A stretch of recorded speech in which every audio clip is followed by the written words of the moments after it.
Tere tulemast Türile, linna, mis 1941. aasta suvesõja käigus sai Tartu kõrval Eesti linnadest kõige rohkem kannatada.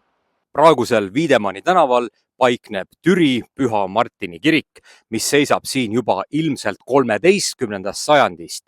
Ei pääsenud ka see iidne hoone teise maailmasõja õudustest. 1941. aastal avanes Türi kirikust taoline vaade, kuid aastal 2025 on vaade hoopis taoline. Teises maailmasõjas seisnes Türi tähtsus mõlemale sõdivale poolele selles, et Türi on ikka ajast aega olnud tähtis raudteekeskus. Esimest korda saabus rong siia juunis 1900. 1939. aastal ütles Türi toonane linnapea nõnda, kes läheneb Türi linnale, selle tähelepanu paelub juba kaugelt raadiosaatejaama hõbehall noolsirge mast, sihvakas kirikutorn ja paberivabriku 2 suitsevat korstnat. Võime siis öelda niimoodi, et kõiki nimetatud objekte räsis teine maailmasõda julmalt. Pärast suvesõda 41. aastal tehti kindlaks, et Türi 430 elumajast tehti maatasa lausa 71 ning kui võtame arvesse veel hävinenud tööstusettevõtted ja kõrvalhooned, siis ulatus hävinenud hoonete arv lausa 120-ni. Kesklinn põles Türil täiesti maatasa. Kui räägime 1941. aasta sõjasuve sündmustest Türi linnas kõige üldisemas plaanis, siis võime väita, et sakslaste eest taanduv Punaarmee hävitas kõike, mida aga hävitada annab ning lisaks sellele Saksa ja Nõukogude Liidu suurtüki duellis ja lennurünnakutes ja otseses lahingutegevuses hävines Türi linnas kümneid ja kümneid elumaju ning kõrvalhooneid, sageli tervete tänavate ja kvartalite kaupa. Ja oli siis olukord niimoodi, et 21. oktoobril 1941 Saksa okupatsiooni ajal võisime ajalehest Postimees lugeda Türi linna kohta niimoodi. Türi on raskeimini kannatanud linnu Eestis, sest kõike, mis Türil oli väljapaistvat ja suurt ehituste alal, on hävinud. Siin paikneb Türi linna ajalooline turuplats ehk keskväljak. Loomulikult erineb praegune keskväljak teise maailmasõja aegsest kardinaalselt. Üks kaader keskväljakult enne teist maailmasõda, enam-vähem sama koht aastal 2025. Ilmselt aegade kõige tuntum Türi kirikuõpetaja on Harald Meri, kelle jõhker mõrv 1990. aastal vapustas kogu Eestit. Legendaarne aastatel 1978 kuni 90 Türi kirikuõpetaja ametit pidanud Harald Meri uuris teise maailmasõja sündmustikku Eestis ja eriti huvitasid teda repressioonid. Ja muide, kui ta 1989. aastal avas Kautla mõrvapaigas mälestusmärgi, siis olevat Meri öelnud niimoodi. Need kõige punasemad on nüüd kõige sinimustvalgemad. Teise maailmasõja alguses oli Järvamaal 3 linna, Paide, Tapa ning Türi ja Türi sai linnaks 2. juulil 1926. Väike-Pärnu tänavas paiknes enne teist maailmasõda Türi Kaitseliidu malevkonna hoone. Kirikumäest alla tulles lõpeb omaaegne kiriku ehk nüüdne Wiedemanni tänav Pärnu jõega. Tõsi, praegu on see Türi tehisjärv. Enam-vähem selle maja koha peale ehitati 1938. aastal Türi rannahoone. Nii nagu ka mujalt Eestist lahkusid 1939. aasta sügisel Türi linnast Hitleri kutse peale siinsed Balti sakslased. Paidest lahkusid sakslased 20. oktoobril ning Türil ühinesid siis lahkujatega ka Türi sakslased, keda oli siis olnud 16. 1940. aasta suvel organiseerisid kommunistid Eestis libaparlamendi ehk siis riigivolikogu valimised, mis pidi võtma vastu otsuse, et Eestil tuleb liituda Nõukogude Liiduga. Ning Türi linnast ja Türi linna ümbrusest valiti riigivolikokku kommunist Erich Tarkpea. Tarkpea oli 1924. aasta suvest saadik valmistanud ette detsembri mässu ehk siis 1924. aasta detsembris toimunud kommunistlikku ülestõusu ja seetõttu oli Tarkpea 1925 kuni 31 vangimajas. Kui 1940. aasta juulikuus oli riigivolikogu Tallinnas kokku astunud, siis 21. juulil 1940 korraldati Türil uue riigivolikogu kokkutuleku puhul meeleavaldus rongkäigu ja vabaõhumiitinguga. Turuplatsile ehk siis tänasele Keskväljakule kogunes väike, aga lärmakas seltskond ja sealt mindi punaste loosungitega Suppelparki. Suppelpark paiknes siis omaaegse rannahoone juures ning seal Suppelpargis esines sõnavõtuga ka Punaarmee esindaja, kelle kõne tõlgiti eesti keelde ja tormiliste meeleavaldustega heaks kiideti. Viimane iseseisvusaegne Türi linnapea või siis omaaegset nime kasutades linnavanem oli Ants Viirma. Ta vallandati ametist 1940. aasta augusti algul. Hiljem ta arreteeriti küüditamisel ehk siis 14. juunil 1941 ja ta tapeti Venemaal 21. aprillil 1942. Kui hakkas lõppema Eesti rahvale ja sealhulgas Türi rahvale nii raske 1940. aasta, siis 31. detsembril 1940 said järvalased kuulda raadios toonase Eesti NSV ajutise ülemnõukogu presiidiumi esimehe ehk siis sisuliselt riigipea Johannes Vares-Barbaruse kõnet ja oma kõne lõpetas Johannes Vares-Barbarus nõndamoodi. Elagu kogu maailma töötava rahva suur juht, õpetaja ja isalik hoolitseja seltsimees Stalin. Nii nagu kogu Eestit jahmatas ka türilasi 14. juuni 1941 toimunud suur küüditamine. Türilt viidi oma kodudest ära 22 perekonda, kokku üle 50 inimese, nende hulgas siis omavalitsustegelasi, politseiametnikke, kaitseliitlasi ja teisi.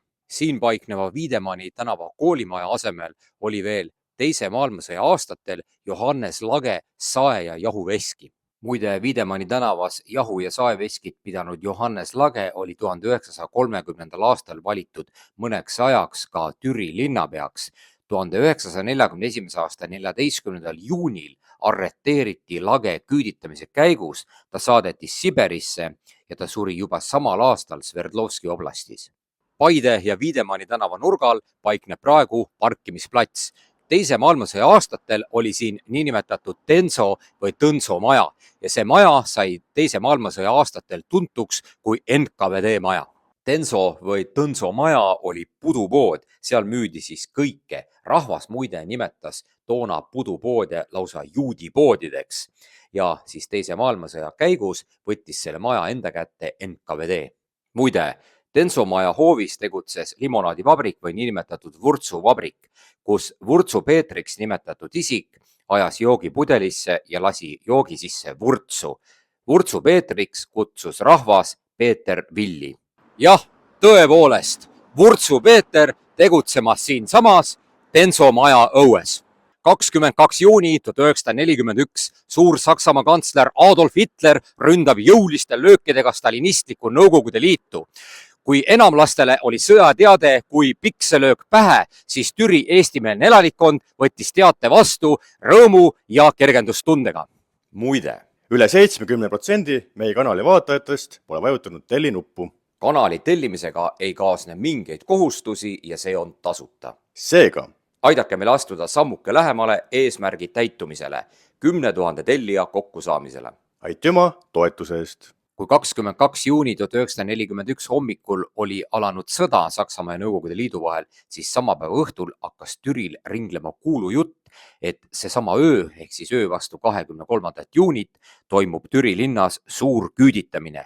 Seda kuuldes pagesid paljud türilased linnast üldse minema. 14. juuni 1941 toimunud küüditamine sundis nii mõnegi türilase jälle pakku minema, sellepärast et arvati, et ega sellega veel Nõukogude Liitu või Siberisse saatmised ei lõppe. On teada näiteks see, et Türi koguduse pastor Peet Nõmmik varjas end sõja algul lausa Püha Martini kiriku tornis ja hiljem põgenes ta sealt siis maale.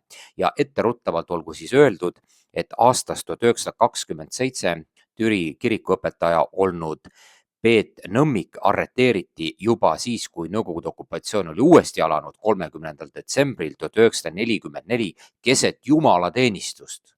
Nii kui 22. juunil 1941 oli alanud sõda Saksamaa ja Nõukogude Liidu vahel, hakkas see sõda mõjutama kohe ka Türi elu.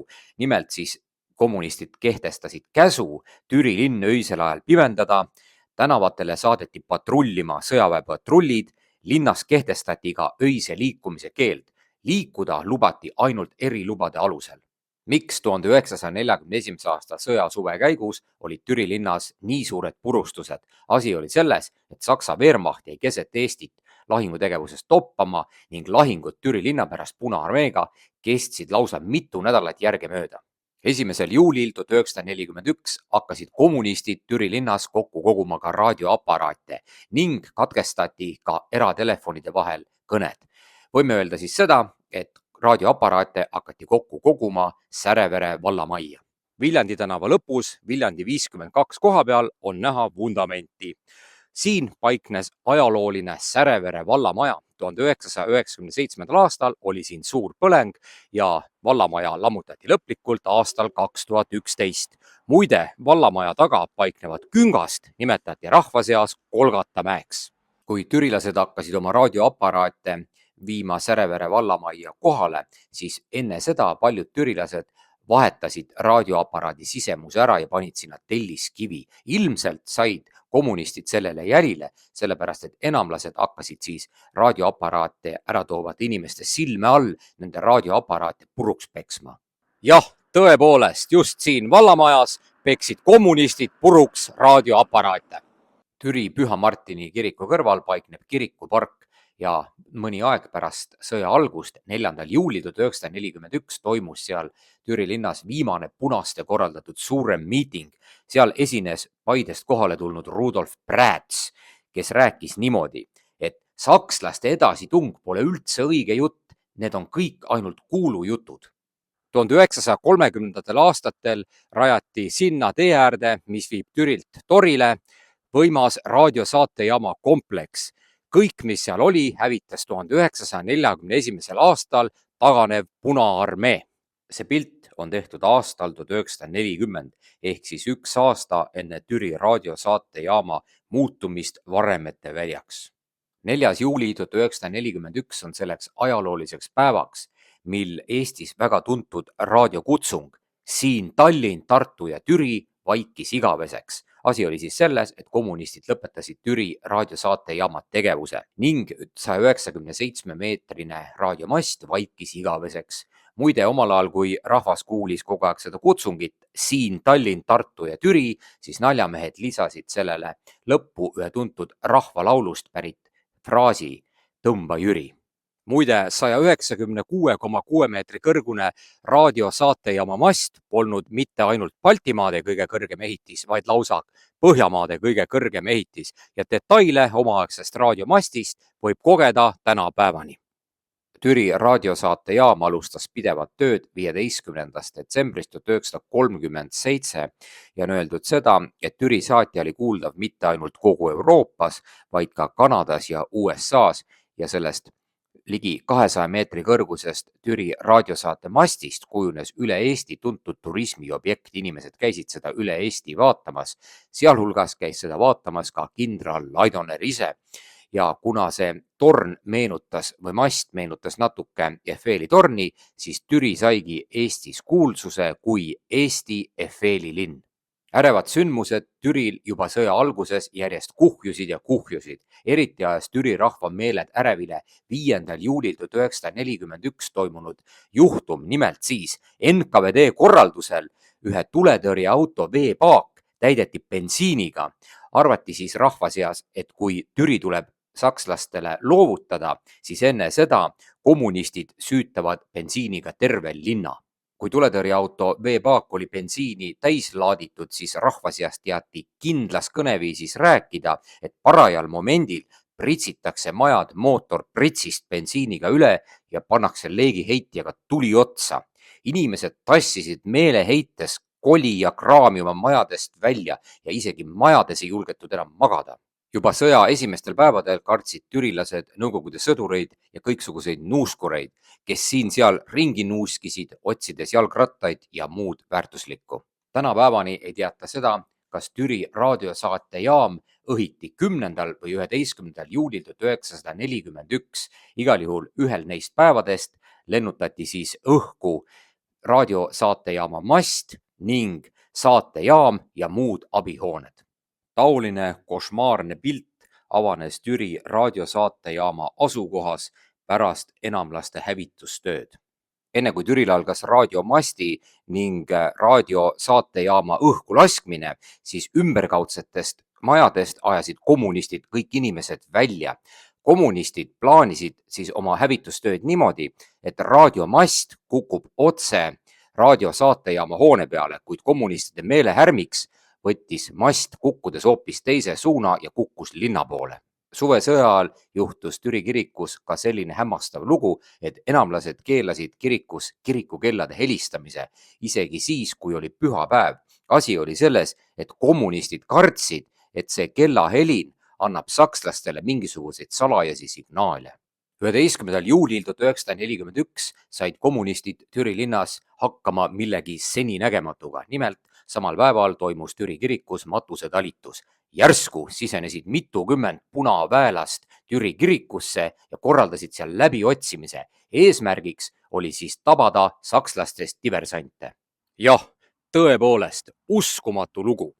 Paarkümmend punaväelast otsimas Türi kirikus keset matusetalitust Saksa diversante. Vabriku tänava lõpp raudtee lähedal.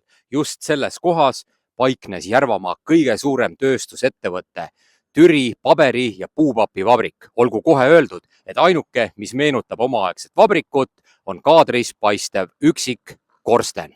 Kui 9. juulil 1941 oli Türi paberivabrikus töö seiskunud, siis seal juhtus üks väga skandaalne lugu. Nimelt jäeti töölistele koguni 8 päeva palk tasumata. Ja miks? Sellepärast, et tehase direktor ja parteisekretär pistsid tööliste rahad omad tasku ja kadusid. 13. juuli varahommikul, kas kell 3 või kell 4, jahmatas Türi linna elanike vaatepilt. Nimelt, taganevad punaväelased läksid läbi Türi linna ning märgati isegi tanke. Mürin olevat olnud kõrvu lukustav. 13. juuli 1941 sündmuste kohta võib öelda seda, et Türi linn oli toona Nõukogude vägede täieliku kontrolli all. Miilits ja ametiasutuste juhtivad tegelased olid linnast lahkunud ning Punaarmee üksused alustavad Türi linnas kaupluste rüüstamist. Kohalikud elanikud, mõned samuti liituvad nendega ning esimest korda teevad enamlased katse hävitada Türi paberivabrik. Kuid see ebaõnnestub sellepärast, et eelmisel päeval valatud bensiin on kõik õhku haihtunud. Kaadris on näha Pärnu jõe kohal olev Türi-Viljandi raudteesild. Loomulikult pole kaadris nähtav sild selline, nagu ta oli teise maailmasõja ajal. 1941. aastal lasksid enamlased raudteesilla õhku. Kui kommunistid õhkisid Türi-Viljandi raudteesilla, siis see kärgatus oli nii võimas, et pani tervet Türi linna võpatama ja üksikuid sillatükke lendas koguni kesklinna majadesse ja purustas seal aknaid. Ja juhtus lausa hämmastav lugu, mis ehmatas türilasi. Lähedal asuva juba suletud paberivabriku korstnast hakkas selle plahvatuse mõjul välja ajama paksu tahmasuitsu. 1941. aasta suvesõja käigus õhku lennanud Türi-Viljandi raudteesild oli pärast purustusi siis selline. 1941. aasta suvesõja käigus seostub Türi linnaga üks äärmiselt mõistatuslik nähtus, mida siis nimetatakse Blairi surmarongiks. Tegemist oli siis hävitusrongiga ja selle baasiks oligi Türi sõlmjaam. Blairi surmarong oli komplekteeritud Tallinnas, see koosnes 2 mootorvagunist ja selle meeskonda kuulusid siis hävituspataljoni kuulunud punaarmeelased, miilitsamehed ning raudteelased. Ja selle hävitusrongi ehk Blairi surmarongi ülemuseks oligi olnud siis Türi raudtee NKVD osakonna ülem nimega Blair. Ta oli siis lätlane, sündinud Pärnus Kingsepa pojana ja juba lapsepõlves olevat Blair olnud varas ja äärmiselt jõhker nolk. Ta varastas koolis kaasõpilaste kalosse, palituid, mütse. Ta vallandati Pärnu lauavabrikust, sest ta oli pussitanud seal juba 3. või 2. tööpäeval ühte kolleegi. Ja see Blairi surmarong olla soomustatud liivakottidega ja relvastatud kuulipildujatega ja Blair tappis seal rongis ise inimesi. Juba Saksa okupatsiooni ajal 1943. aastal välja antud raamatus pealkirjaga Eesti rahva kannatuste aasta võime lugeda, et Blair laskis mineerida Türi raadiosaatejaama, Keskmeierei, paberivabriku, raudteejaama ning mõned muud hooned ja Blair süüdanud oma käega ka süütenööri. Blairi mõrvatud ohvrite arv olevat olnud lausa üle 100. Selline on olnud siis Blairi surmarongi käsitlus alates Saksa okupatsioonist, kuid see pole päris usaldusväärne. Milline on siis tegelik tõde Blairi surmarongi kohta? Tänapäeval teame siis seda, et hävitusrongi komandöriks polnud Blairi nimeline isik, vaid hoopis Beljajev. On siis arvatud niimoodi, et äkki rahva seas moondus Beljajevi nimi hoopis Blairi nimeks, ehk siis Blair ja Beljajev aeti omavahel rahva seas segamini. See on siis üks võimalus. Teine võimalus on see, et Blairi näol oli tegemist tegelikult hävitusrongi tavalise reavõitlejaga, kes hävitusrongi meeskonnas olles kiitles oma olematute nii-öelda jutumärkides kangelastegudega. Ja kolmas võimalus on veel see, et NKVD mõtles ise Blairi isiku ja tema tegevuse välja, sest NKVD mehed ilmselt kartsid, et mine tea, võib-olla tuleb kunagi oma tegude eest vastust anda. Aga tegelikult see kõik nii oluline polegi, sest Blairi surmarong tegi oma tegusid nii või naa. Seega võime siis väita, et salapärane Türil tegutsenud Blair on samamoodi müütiline isik, nii nagu 1941. aastal Hiiumaal Kärdlas tegutsenud ja rahvast oma hirmu all hoidnud salapärane Kuusner või Kushner.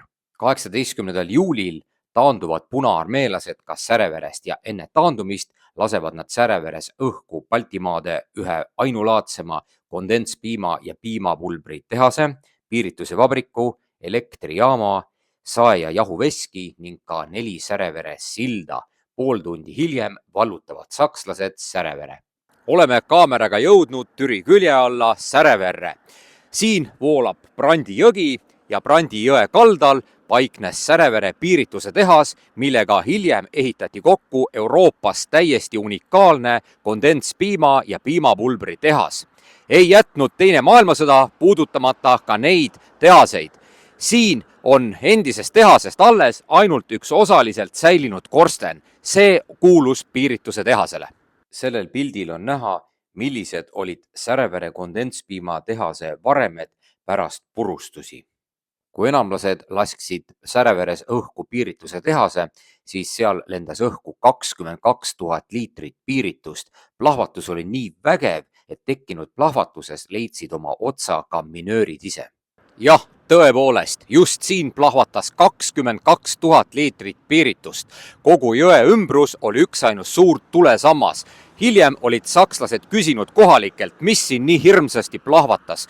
Kui sakslastele öeldi, et piiritus, siis üks sakslastest oli öelnud südametäiega: kurat, oleks teadnud, oleks Särevere varem ära vallutanud ja piirituse kätte saanud. Toona oli ju sakslaste viin ainult 32%. Kui hakata Türi linnast minema Särevere poole, siis Viljandi tänava lõpupool, siin Pärnu jõe kaldal, paikneb väga märgiline piirkond, mis sai teises maailmasõjas kohutavaid kannatusi. Pärnu jõe paremal kaldal, siinpool, paikneb villatööstus ning jahuveski. Ja enam-vähem selle vastas üle jõe oli saeveski koos Türi linna elektrijaamaga. Kommunistid hävitasid siin kõik, mis hävitada andis. 18. juuli 1941 on ilmselt Türi ajaloo üks mustemaid päevi üldse läbi ajaloo. Punased õhivad sellel päeval siis Türi paberivabriku ja lisaks sellele veel ka Türi ühispiimatalituse hoone ehk siis uue Meierei. Lastakse õhku ka raudteejaam ning raudteejaamaga ühes hoones olnud postkontor ja telefoni keskjaam. Õhitakse veel ka näiteks raudtee veetorn ning depoo. Kui põles Türi paberivabrik, siis oli taevas Türi linna kohal lausa must. Seal oli paks suits ja linna kohal hõljus must miljon tuhastunud paberilehte. 1899. aastal alguse saanud Türi paberi- ja puupapivabrik pärast purustusi 1941. aastal nägi välja taoline. Türi raudteejaama lähedal, otse raudtee kõrval, sealpool paiknes Teise maailmasõja aastatel Türi Meierei. 1941. aasta juulikuu tähendas Türi Meiereile katastroofi. Kui enamlased lasksid õhku Türi moodsa Meierei või piimatalituse hoone, siis on öeldud, et see Meierei lausa kärises ja lõhkes nagu papist karp. Siin paikneb Türi raudteejaam. 1941. aasta juulikuus tabas Türi raudteejaama kompleksi katastroof. Põhimõtteliselt oli siin ainult varemete väli. Selline nägi Türi raudteejaama hoone välja pärast 1941. aasta sõjasuve sündmusi. Türi raudteejaama hoone taastati pärast sõda, kuid seda muudetud kujul. Enamlaste õhkimistöö kohta raudteejaamas võib öelda siis seda, et raudteejaama veetorn varises kokku ning kui depoo lendas vastu taevast, siis käis selline kärgatus, mida pole veel varem kuuldud. Siin kiriku lähedal paikneb 1924. aastal avatud Türi gümnaasiumi hoone. Selline oli siis Türi gümnaasiumi hoone enam-vähem avamise järel. Suvesõja sündmuste käigus oli 1924. aastal avatud koolihoone keldris vahepeal varjul enam kui 100 inimest, kuid järsku tulid sinna purjus politrukid ja ohvitserid. Nad muutusid tigedaks, ajasid inimesi sealt keldrist välja ja hüüdsid: minge tööle, mis te siin vahite? Alates 18. juulist kuni linna vallutamiseni ehk siis 24. juulini on Türi linn sakslaste eriti ägeda suurtüki tule all. 20. juuli 1941. Türi kirikut tabab katastroof. Katastroofi põhjustas see, et Punaarmee juhtis Türi kiriku tornist suurtüki tuld. 20. juulil saab sakslaste suurtüki mürskudest tabamusi Türi ajalooline kirik, sellepärast et seal on Punaarmee vaatluspunkt. Tornikiiver kukub kiriku katusele ja purustab selle osaliselt. Maha põleb ka kiriku kõrval olnud kabelimaja. Siin pildil on näha Türi kirik 1930. aastate lõpul. Pöörame tähelepanu sellele vaatlusplatvormile. Just siit juhtiski Punaarmee suurtüki tuld. Pärast seda, kui Türi kirik oli kaotanud oma tornikiivri, nägi kiriku hoone välja taoline. 30 aastat oli Türi kirik üldse ilma tornikiivrita. Uus tornikiiver pühitseti 22. oktoobril 1972.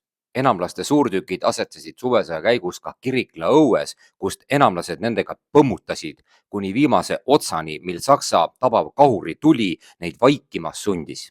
Enamlased tulid siis mõttele kahur kirikusse viia, et läbi kiriku ukse kindlalt edasi tulistada. Aga see ei õnnestunud sellepärast, et kiriku ees olid puud ja muud takistused. Küll aga vedasid punaväelased kuulipilduja koguni Türi kiriku purustatud katusele. Mõni päev enne Türi linnast taandumist sai Punaarmee hakkama veel sellega, et rekvireeris elanikkonnalt Punaarmee kaitseehitiste rajamiseks kirved, saed, kangid ja labidad. 23. juuli õhtul circa kell 10 võtavad sakslased Türi linna eriti jõulise suurtüki tule alla. Hävinevad linnas paljud majad, sakslased kasutavad ka leekkuule ning süttivad Türil paljud majad ka tänu sellele, et punaväelased annavad omapoolse panuse ning tekkinud tulemöll teeb öised Türi linna täitsa valgeks ning 24. juuli varahommikul sisenevad sakslased linna ja nüüd hakkab siin kehtima Saksa okupatsioon, kuid nüüd võtab Nõukogude kahurvägi omakorda Türi linna oma haardesse. Türi kiriku juures Wiedemanni ja koolipuiestee nurgal paikneva maja asemel oli veel teise maailmasõja aastatel Türi lastepäevakodu hoone. Ka selle hoone hävitas teine maailmasõda. Kiriku juures paiknenud lastepäevakodu hoone nurk on näha sellelt pildilt. Kui 24. juulil 1941 olid sakslased jõudnud Türi linna, siis keskpäeval kerkisid linnas igal pool sinimustvalged lipud. Inimesed tulid välja majade keldritest ja varjenditest ja sakslasi võeti vastu soojade tervitustega. Võime öelda siis seda, et linn oli siis täiesti võõras ja türilastele silmale harjumata. Paide ja Väike-Pärnu tänava nurgal, siin paiknes enne teist maailmasõda Türi linnavalitsuse hoone. 1941. aasta põrgulikel juulikuu päevadel sai ka see maja otse tabamuse. Kui 24. juulil sakslased sisenesid Türi linna, siis mida päev edasi, seda ägedamaks läks Nõukogude suurtükiväe tuli Türi linna pihta. Ning võime öelda siis seda, et Türi linna pommitas ka Nõukogude lennuvägi ja 1. augustil 1941 tabas Türi linna viimane Nõukogude kahurimürsk suvesõja käigus. Kuid Nõukogude lennukite rünnakud Türi linnale kestavad veel 19. augustini. Türi kesklinna tabanud hävingu kohta võib öelda siis seda, et Viljandi tänaval ja Turuplatsi või Keskväljaku ümbruses, kus enne sõda oli maja majas kinni, olid nüüd vaid varemete väljad. Türi linna hävingust kõneldes võime väita, et Keskväljakult või Turuplatsilt alguse saab Viljandi tänava see külg põles täies ulatuses maha. Õhku lendas muide ka majandusühingu hoone. Kui tulla Keskväljaku poolt ja liikuda raudteejaama suunas, siis siin Viljandi tänavas paikneb kaadris üks Türi linna sümboleid, Jaan Vöörmanni ärimaja. 1920. aastatel rajati siia Viljandi tänavale Türi tarvitajate ühisuse võimas kaupluse hoone. Avamise järel oli see Türi linna üks suuremaid ja moodsamaid hooneid. Türi kiriku suhtelises läheduses Wiedemanni tänaval paikneb Türi pritsimaja. Teise maailmasõja aastatel sai Türi pritsimaja rängalt kannatada. Jah, tõepoolest, Jalmar Mäe esinemas 1. mail 1942 Türi pritsimajas. Suhteliselt Pärnu jõe lähedal Allika tänav 6 paiknes ammustel aegadel Türi poeglaste kihelkonna kooli hoone. Kui räägime teisest maailmasõjast, siis selle hoonega seoses üks pikantne lugu. Allika tänaval oli vanadel hallidel aegadel tegutsenud Türi poeglaste kihelkonna kool ja muide teise maailmasõja aastatel räägiti, et Saksa okupatsiooni ajal olla selles kreiskooli hoones tegutsenud suisa lõbumaja. Tuleb mainida, et tegelikult on tegemist linnalegendiga. Pärast seda, kui Eestis sai otsa Saksa okupatsioon, siis 22. septembrist 1944 algas taas Türil Nõukogude okupatsioon. Türi kesklinna kalmistul paikneb Türi Vabadussõja mälestusmärk. See on üks väheseid Vabadussõja mälestusmärke Eestis, mis elas üle 1940. ja 1941. aasta Nõukogude okupatsiooni, kuid järgi jõudis selle kätte aastal 1949, mil kommunistid selle hävitasid. Ja kaadris nähtav sammas on muidugi algse koopia, mis avati siin 1990. aastal.